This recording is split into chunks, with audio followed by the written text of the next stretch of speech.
오늘 함께 보실 하나님 말씀은 창세기 39장 19절에서 23절로 경외심을 되찾을 때 나타나는 일 그 네 번째 시간, 우리 경외심 시리즈 10번째 시간 함께 갖도록 하겠습니다. 여러분, 한 경영학 교수가요, 한 클래스에서 그 학생들을 두고서는요, 이 기업과 경영 그리고 시간 관리라는 주제로 강의를 하던 중에 갑자기 테이블 밑에서요, 항아리 하나를 그 테이블 위에 얹어 놓고서는 그 테이블에 얹어져 있는 항아리 안에 이 주먹만한 큰 돌들을 넣기 시작했어요.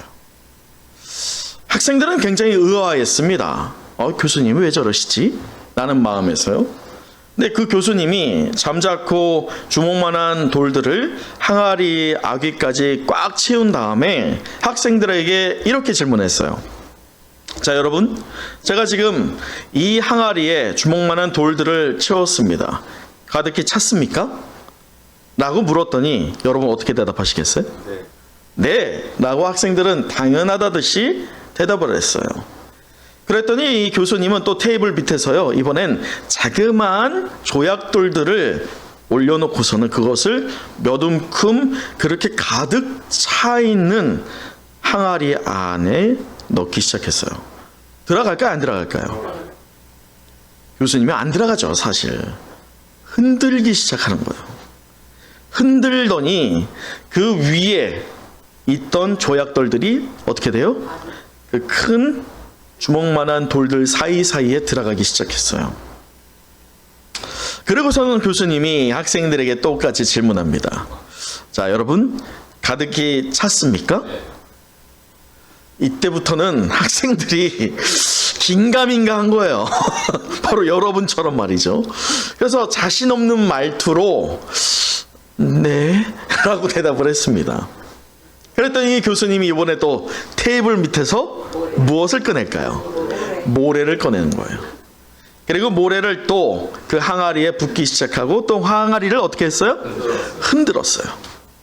그랬더니 그 항아리에 또 모래가 쑥 들어가고서는 그 아귀까지 찼습니다. 그 교수님이 이제 학생들에게 또 묻는 거예요. 자, 항아리가 가득히 찼습니까? 대답은요? 글쎄요? 라고 나오는 거예요. 왜냐면 이게 찬 건지 안 한 건지, 이 다음에 분명히 또 뭐가 나올 것 같은데, 어떻게 대답해야 되지? 뭐라고 할지 몰라가지고, 글쎄요? 대답했어요. 자, 여러분이 예상처럼 이제 교수님이 무엇을 꺼낼까요? 주전자를 꺼내고서는 그 위에 물을 붓기 시작하는 거예요. 자, 그리고서는 그 아귀까지 이제는 무엇이 있어요? 주먹만한 돌, 조그마한 조약돌, 모래, 물이 가득히 찼어요. 여러분, 더 들어갈 게 있을까요? 이제는 없어요. 그리고 교수님은 그 모든 실험을 끝낸 채 학생들에게 이렇게 질문합니다. 여러분, 제가 여러분에게 이 예시를 들면서 깨닫게 하길 원하는 게 무엇일까요? 라고 하는 질문을 했습니다. 여러분, 이 예시를 통해서 여러분은 무엇을 깨닫게 됩니까? 삶에 뭐 우선순위가 있다? 뭔가 열심히 하면 그 부족한 부분이 채워질 수 있다?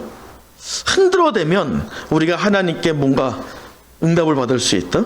여러 가지가 있을 수 있어요. 근데 교수님은 이렇게 대답하는 거예요. 여러분, 이 실험에서 제가 보여주길 원했던 것은 주먹만한 돌이 우선되어야 한다는 겁니다. 라고 하는 거예요. 여러분, 잘 보세요. 만약에 물을 채우고 그 다음에 모래를 채우고 그 다음에 조약대를 채웠을 때 큰 주먹만한 돌이 들어갈 공간이 있을까요? 없어요. 이 예시에서는 큰 주먹만한 돌이 먼저 들어가야 된다는 거예요. 곧 우리의 삶에 여러 우선순위가 있지만 그 중에서 가장 큰 것이 무엇이냐를 정해야 된다는 것을 이 교수님은 한 가지의 실험을 통해서 학생들에게, 또 오늘 우리에게 깨닫게 하고 있습니다. 여러분, 그렇습니다. 사람들은 저마다 자기의 삶에서의 우선순위를 갖고 있어요. 여러분도 마찬가지일 겁니다. 30, 40대 이 회사원들을 상대로요, 하나의 리서치 조사를 했어요. 당신의 삶의 우선순위가 무엇입니까? 당신이 생각할 때 가장 우선순위로 여겨지는 1위가 무엇입니까? 라고 했을 때 30, 40대 회사원들이 적어낸 1위가 무엇일까요? 돈과 일이었어요. 51%가. 나머지는 가정이나 자기의 여가나 여러 가지가 나왔지만 자그마치 51%, 절반이 넘는 수치가 일과 돈이다 라고 대답을 했다는 것이죠. 여러분, 사실 이것은 다만 30, 40대만이 아니라 모든 사람들이 공통적으로 그 삶의 우선순위로 여겨지는 것이 돈과 일이기도 합니다. 사랑하는 성의 영가족 여러분, 여러분에게 가장 큰 돌이 과연 무엇인가요? 우리에게 가장 큰 돌이 분명히 우선시 우리의 인생의 항아리에 들어가지 않으면 절대적으로 그 큰 것이 우리의 것이 되지 못하게 돼요. 여러분, 우리는 경외심을 되찾을 때에 회복되는, 나타나는 현상들에 대해서 살펴보고 있는 중에 있어요. 여러분 기억하세요? 우리가 경외심을 회복하게 될 때 첫 번째로 우리의 내면 안에서 어떤 것이 역사하게 됩니까? 첫 번째로는 실제 생활과 우리의 영적 생활에 분리되었던 것이 어떻게 돼요? 일치가 되는 현상이 나타납니다. 그래서 개인의 중심에서 먼저 변화가 일어나요. 그리고 그 영역이 한층 더 확장되어서 두 번째로는 어떤 영향력이 나타납니까? 교회 생활에 변화가 생겨요. 우리가 영가족이라고 하잖아요. 그럴 때 영적인 공동체 안의 구성원으로서 우리가 파레토의 법칙 기억하시죠? 20대 80. 그 법칙을 깨버려요. 그래서 이 영가족으로서, 이 교회 구성원으로서 하나님이 내게 교회를 통해서 성장하기를 원하시는구나, 교회를 통해서 일하기를 원하시는구나를 깨닫게 됩니다. 어떻게 될 때요? 경외심을 회복할 때 말이죠. 교회와 성도는 뗄래야 뗄 수 없는 구조를 깨닫게 돼요. 어떻게 할수록? 하나님을 경외할수록 말이죠. 그게 두 번째 나타나는 현상이었어요. 그리고 우리는 지난주 세 번째 현상으로 우리가 경외심을 회복할 때 또 어떤 영역이 바뀝니까? 우리의 가정의 영역이 바뀝니다. 더 자세히는 나를 통해서 하나님을 경외하는 그 신앙의 본이 누구에게로 흘러가요? 우리의 자녀에게로 흘러가는 역사가 나타난다 라고 하는 것을 보았던 바가 있어요. 여러분 보이세요? 하나님을 경외하는 그 신앙의 본질이 회복되면요, 개인의 영역에서요, 마치 우리가 조약돌을 어떤 잔잔한 호수에 던졌을 때 이 파장을 이루면서 넓게 파장이 확장됐던 것처럼 우리가 하나님을 경외심을 회복하게 될 때 개인의 안에서 변화되는 것만이 아니라 그 영역의 폭이 점차 확장되어서 교회와 가정에까지 영향을 미치게 되는 것을 우리는 계속 보고 있습니다. 그럴 때 오늘은 그 네 번째, 그렇다면 한번 유추해 보세요. 개인에게서 교회로 또 가정으로 그 다음 영역이 어디겠어요? 바로 사회의 영역입니다. 여러분이 이 네 번째 사회생활에서의 변화가 경외심을 회복할 때 분명히 나타나야 된다는 거예요. 우리는 일반적으로 사회생활하면요, 성공과 성취라고 하는 두 가지를 목표하게 됩니다. 여기서 성공이라고 하는 것은 자신의 능력이나 자신감을 느끼게 해주는 영역이에요. 그래서 누구나 성공을 원해요? 실패를 원해요? 여러분, 실패는 성공의? 그 말을 누가 다 알죠. 근데 여러분, 실패를 원해요? 성공을 원해요? 만약에 우리가 선택할 수 있다. 실패를 택할 분이 여기 계세요? 없어요. 왜요? 실패하면 어때요? 마음이 아파요. 자존심이 허락이 안 돼요. 그리고 실패 이후에 성공할 수 있는 확률이 적어진다라고 하는 두려움이 우리를 엄습해와요. 그러니 누구나 다 사회생활에서 가장 크게 성공하고 싶어 해요. 곧 성공이 무엇과 연결되기 때문입니까?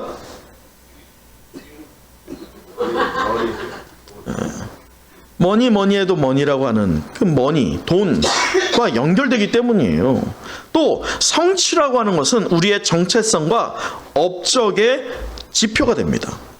그래서 무언가 성취를 했을 때 내가 한 단계 업그레이드 됐구나, 성장했구나 라고 그렇게 나타나져요.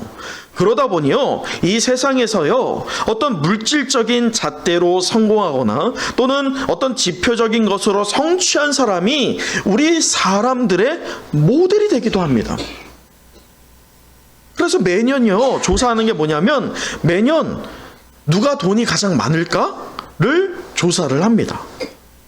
여러분, 이런 것을 보자면 우리가 성공과 성취가 참 중요한 것처럼 보여지기도 합니다. 그러나 저와 여러분이 누구인지를 분명히 아셔야 돼요. 여러분, 우리가 누구예요? 우리를 세상에 누구라고 말합니까? 성도입니다. 여러분, 성도는요, 이 교회에 나온다고 성도 아니에요. 교회에 나오는 이들을 뭐라고 해야 되는지 아세요? 그냥 종교인이에요. 종교인과 성도는 다릅니다. 세상이 말할 때 통칭으로 성도라고 말하지만 성경이 밝히고 있는 성도는 그러한 류의 사람이 아닙니다. 성도는 하나님을 어떻게 하는 사람이에요? 경외하는 사람이에요. 하나님이 날 사랑한다. 맞아요. 하나님이 우리에게 은혜를 주신다. 맞습니다. 의심할 수 없습니다. 그러나 하나님이 우리를 어떻게 할 수도 있다? 심판할 수도 있다. 그래서 우리는 두려워할 수도 있어야 돼요. 우러러보면서도 하나님을 두려워하는 것이 바로 성도예요. 할렐루야. 여러분, 그래서 우리가 성도라고 할 때 이 성도는 그 인생의 항아리에 가장 큰 주먹의 영역이 무엇이겠어요? 그게 바로 하나님이에요. 세상의 모든 것을 자기의 삶의 우선순위로 두었다가 그것이 삶의 정답이 아님을 깨달은 한 명의 위대한 사람이 신약 성경에 등장하죠. 그는 사도 바울이에요. 여러분, 사도 바울이요, 로마서 14장 8절에 이렇게 고백했어요. 우리가 살아도 누구를 위해서 살고? 주를 위해서 살고, 죽어도 누구를 위해서 죽고? 주를 위해서 죽나니 그러므로 사나 죽으나 우리가 누구 것? 주의 것이다. 분명히 인생에 자랑거리가 많았어요. 성공과 성취를 누렸던 사도 바울이었습니다. 하지만 그의 최후의 고백은 그러므로 사나 죽으나 내가 주의 것이다. 할렐루야. 여러분, 바로 이것이 성도의 고백입니다. 하나님을 경외한 사람이 그의 사회 영역에서 증명되는 지표인 것이죠. 오늘 본문을 보면 구약 말씀에서도 이처럼 생활의 영역에서, 삶의 영역에서, 사회적인 영역에서 하나님을 경외하는 것이 과연 무엇인지를 좋은 믿음의 본을 보이고 있는 한 인물이 등장합니다. 그가 누구입니까? 바로 꿈의 사람, 꿈꾸는 자, 요셉입니다. 여러분, 우리가 잘 아는 것처럼요, 이 요셉은 형들에게 미움을 받아요. 그래서 은 20에 팔려갑니다. 그리고는 애굽의 시위대장이라고 하는, 근위대장이라고 하는 그 보디발의 집에 종살이를 하게 됩니다. 여러분이 한번 생각을 해보세요. 한번 상상을 해보자고요. 여러분이 여러분의 의지와 여러분의 의사와는 전혀 상관없이 억지로 애굽 땅에 끌려온 요셉이라고 한번 생각해 보세요. 여러분, 그 노예 생활에 어떤 의욕이 있으시겠어요? 내가 이 노예 생활 한번 열심히 해봐야지. 내가 열심히 해가지고 오늘 이 보디발의 집을 더 강성하게 만들어야지. 그런 결심이 여러분 나겠어요? 최소한 저는 아니더라고요. 왜냐하면 우리가 쉽게 생각하면 저의 군 생활을 떠올려 봤어요. 여러분, 저는 군대 갔을 때 2년 2개월의 군 생활 동안 내가 한번 열심히 해봐야지 이런 생각을 하는 경우가 단언코 없습니다. 왜요? 제 의지로 간 적이 없어요. 저의 의사는 중요하지 않았어요. 딱 하나의 조건, 제가 대한민국 남자라는 그 하나 때문에 군대를 가게 된 거예요. 몸이 건강하니 하게 될 수밖에 없었죠. 그렇게 군 생활을 할 때에요, 고참으로부터 전수받은 아주 두 개의 큰 가르침이 있습니다. 하나가 무엇이냐? 줄을 잘 서라. 두 번째는 튀지 않게 중간만 해라. 두 가지였어요. 그 두 가지를 적용하다 보니까 군 생활이 어때요? 그럭저럭 괜찮아. 그러니 저도 저의 후임들에게 무엇을 가르쳐요? 야, 괜히 엄한 데 쓰지 말고 줄 잘 서. 그리고 너무 잘하려고 하지 말고 너무 못하지도 말고 중간만 해.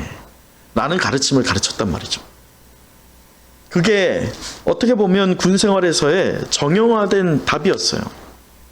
문제는 우리 사회생활을 비춰볼 때 이와 동일한 구조를 가진 성도들이 상당수 많다는 겁니다. 물론 앞에서 소개한 것처럼요, 이 사회생활의 성공, 성취 누구나 얻기를 원하죠. 근데 문제는 뭐예요? 성공과 성취를 그냥 얻어요? 어떻게 해야지 얻어요? 노력해야 되잖아요. 그냥 노력해요? 경쟁 구도입니다. 최소한 저 어떤 이와 내가 라이벌 구도가 있으면 내가 최소한 저 사람보다는 어떻게 해야 돼요? 더 잘해야 돼요. 그래서 부단히 애써야 되고 부단히 경쟁을 해야 되는 거예요. 그러니 피곤해요, 안 피곤해요? 피곤해요. 그래서 다수의 성도들이나 다수의 세상 사람들은 무엇을 택합니까? 줄을 잘 서자. 그리고 중간만 하자. 그래서 길고 얇게 가기를 원합니다. 여러분, 그런데 오늘 요셉을 보세요. 오늘 요셉이 39장에 이렇게 등장하지만 요셉을 기록하고 있는 2절, 잘 보세요. 2절, 3절, 23절. 자, 여러분, 2절, 3절, 23절에서 동일하게 반복적으로 나오는 워드가 하나 있어요. 그게 무엇일까요? 여호와께서 요셉과 함께 형통입니다. 형통. 반복적으로 성경은 형통이라는 단어를 우리에게 보여주고 있어요. 형통이 무엇이냐면 앞으로 나아가는데 장애물이 있어 없어요? 없다. 장애물 없이 완전히 쭉 달려가는 것, 그게 형통입니다. 모든 일이 순조롭다라고 얘기하는 게 형통이에요. 여러분, 한번 우리가 묵상해 보시죠. 요셉의 인생이 형통합니까? 여러분, 2절의 부분이 무엇이냐? 요셉이 형들로 인해서 팔려서 지금 보디발의 집에 무엇으로 왔어요? 종으로 왔어요. 그가 형통합니까? 아니에요. 또한 그가 오늘 23절을 보았을 때 그는 최소한 성실함 가운데 있었지만서도 보디발의 아내의 유혹을 떨쳐낸 그 대가를 톡톡히 치릅니다. 그래서 그가 어디까지 가게 돼요? 감옥에 갇히는 일까지 당하게 됩니다. 어떻게 보면 그의 인생이 형통해요? 아니에요. 꼬일 대로 꼬였어요. 이렇게 꼬일 수가 없어요. 최소한 인간적인 눈으로 볼 때면 요셉의 인생은요, 꼬일 대로 꼬였어요. 어디서 어떻게 풀어야 될지 모르는 인생이 요셉의 인생입니다. 그러나 그 가운데서도 우리는 볼 수 있어야 됩니다. 요셉이 얼마나 놀라운 믿음을 가지고 있었는지 말이죠. 보디발의 아내로부터 유혹을 당할 때 그가 무엇이라고 고백하고 있느냐? 자, 8절 보세요. 요셉이 거절하여 자기 주인의 아내에게 이르되 내 주인이 집안 모든 소유를 간섭하지 아니하고 다 내 손에 위탁하였다라고 하죠. 여러분, 그가 얼마나 보디발에게 신뢰를 받았는지를 보여줍니다. 그러니 이 8절만 보면 보디발을 속일 수 있어요, 없어요? 마음만 먹으면 속일 수 있어요. 이중장부 충분히 만들 수 있고, 비록 신부는 노예이지만 뒤로 다른 것들을 챙길 수 있어요. 심지어 누구까지? 보디발의 아내까지 말이죠. 전혀 티가 나지 않을 수 있어요. 그러나 이 요셉이 얼마나 놀라운 믿음을 가졌는지를 보여주는 것이 바로 9절입니다. 자, 9절 함께 읽어봅니다. 시작. 이 집에는 나보다 큰 이가 없으며 주인이 아무것도 내게 금하지 아니하였어도 금한 것은 당신뿐이니 당신은 그의 아내임이라. 그런즉 내가 어찌 이 큰 악을 행하여 하나님께 죄를 지으리이까. 여러분 보세요. 지금 요셉이 갖고 있는 놀라운 믿음이 어떤 믿음이에요? 하나님을 경외하는 거예요. 두려워하고 있어요. 주인은 속일 수 있다 쳐도 누구는 속일 수 없다? 하나님은 속일 수 없어요. 라고 하면서 그 유혹의 자리를 박차고 나아가는 요셉의 모습입니다. 하나님을 경외하는 자의 모습을 보여주는 탄적인 예라고 볼 수가 있습니다. 또한 3절을 보세요. 3절을 보면 그의 주인이 여호와께서 그와 함께 하심을 어떻게 했어요? 누가 보는 거예요? 보디발이 보는 거예요.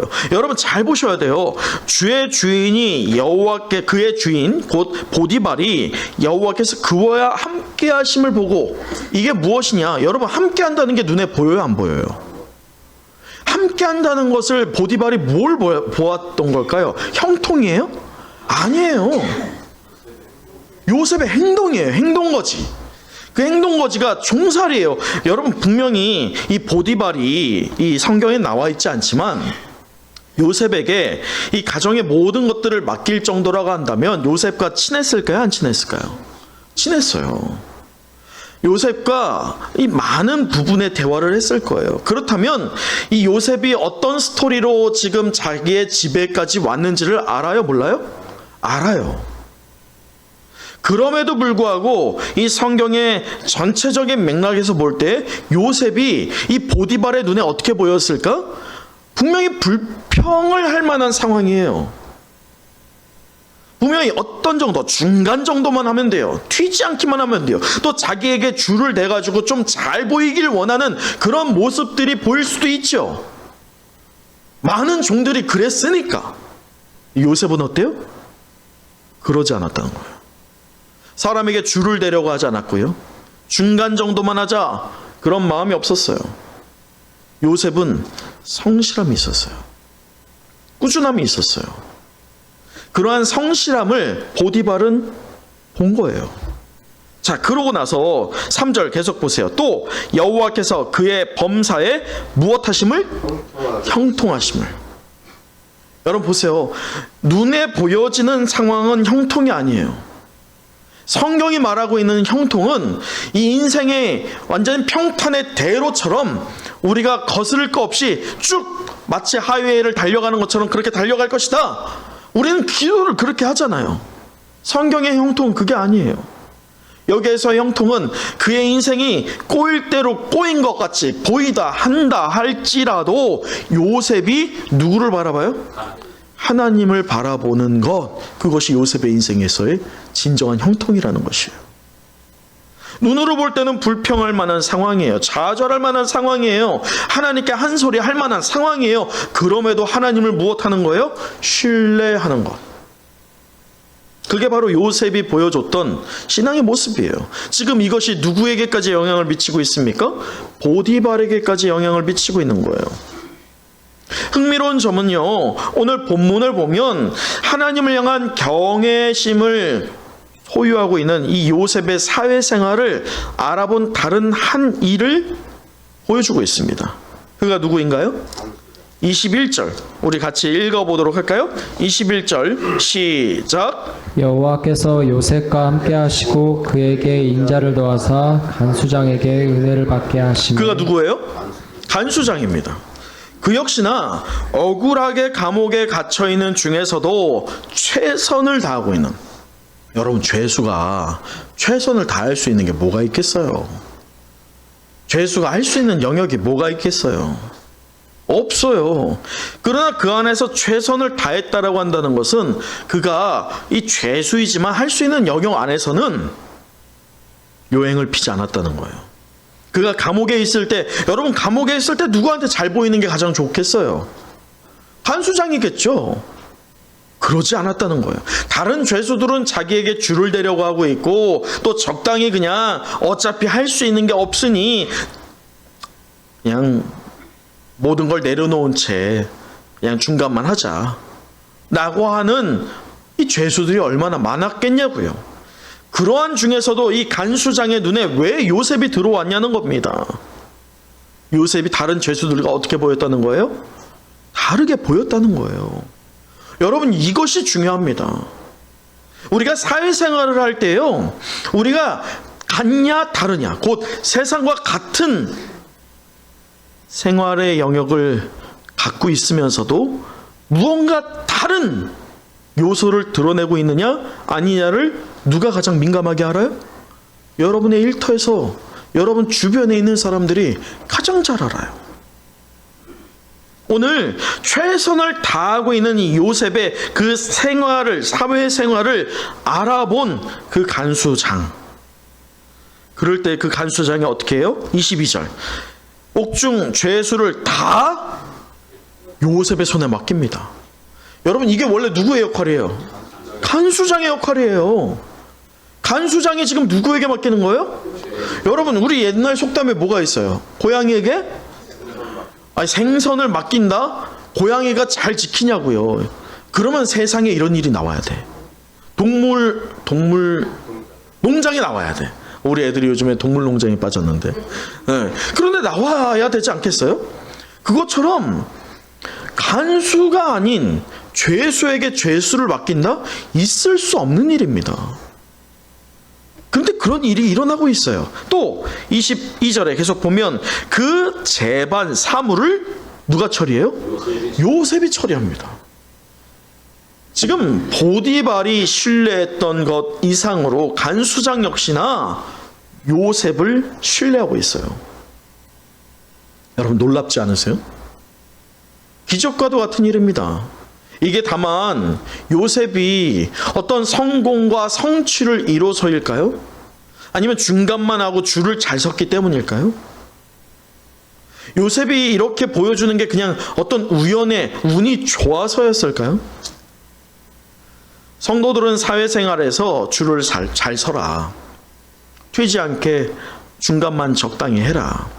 그 흐름을 따라서는 안 되겠죠. 그런데 따를 때가 있어요, 없어요? 저도 있어요, 저도. 우린 다 있어요. 근데 우리 한번 묵상해 보자고요. 여러분의 인생이나 저도 제가 이 말씀을 준비하면서 묵상을 해봤어요. 우리는 약하잖아요. 연약하잖아요. 우리가 늘 하나님을 향한 경외심으로 충만합니까? 그러지 못해요. 약하기 때문이에요. 우리 안에 성령이 충만할 때면 하나님을 경외하는 그 경외심이 어떻게 해요? 가득히 넘쳐납니다. 그래서 흘러서 우리 주변에까지 영향을 미치지만 반대로 우리 안에 성령이 충만하지 않고 점차 빈곤해지고 고갈되면 어떻게 돼요? 하나님에 대한 경외함이 드러나지 않아요. 인색해져요. 세상 사람들과 똑같아집니다. 보세요. 오늘 요셉은 그가 어떤 상황에 있든지 간에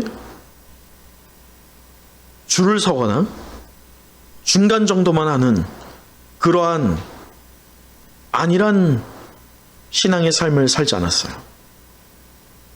하나님을 향한 경외심을 드러냈습니다.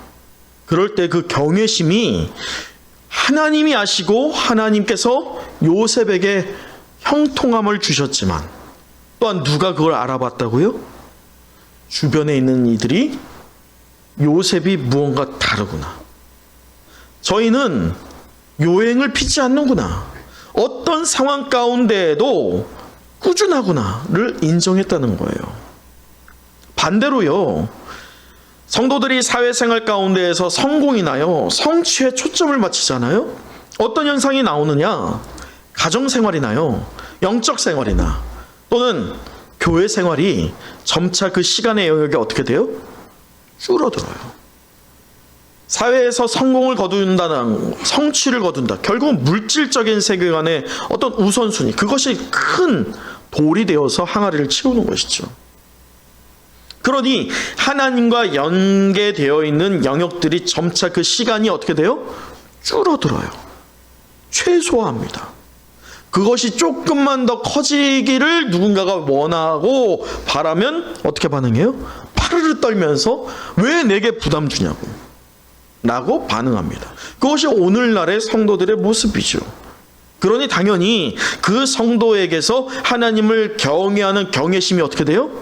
점점 부족해져요. 고갈되고 합니다. 그러니 당연스럽게 앞의 결과처럼 이번 두 번째 결과도 주변 사람들에게 영향이 절대적으로 선한 영향이 나갈 수 없다는 것입니다. 사랑하는 성의 영가족 여러분, 우리 앞에서 두 가지의 영역을 살펴봤어요. 사회 전반적인 생활 가운데에서 줄을 잘 서거나 또는 중간만 하는 그런 요행적인 부분. 또 반대로 성공과 성취를 어떻게든 이루고자 열심히 일에 매진하는 성도들. 그러나 그 반대로 그 과정에서 둘 다 어떻게 됐어요? 하나님을 향한 경외심이 사그러듭니다. 저 역시나요, 마찬가지예요. 그러나 저는 이 말씀을 또는 이 경외 시리즈를 준비하면서요, 저를 참 많이 돌아봤어요. 그럴 때 이 경외심이 점차 충만해질 수 있다? 그것은 우리 눈앞에 보여지는 것들이요, 이 물질적인 것이나 환경적인 것이나 사회 전반적인 것들이 마치 우리를 억압하고 짓누르는 것처럼 느껴질 수 있어요. 눈으로 볼 때는 말이죠.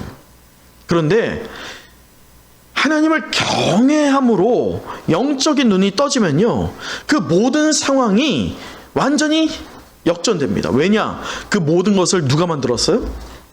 하나님이 만드셨기 때문일 줄 믿습니다. 아멘, 아멘.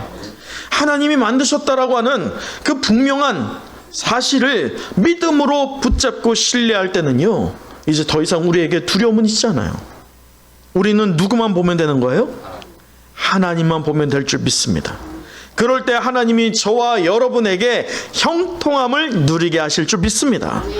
여러분이 그 형통함이요, 이제는 여러분에게서 그치는 것이 아니라 여러분 주변에 분명히 영향을 미쳐야겠죠.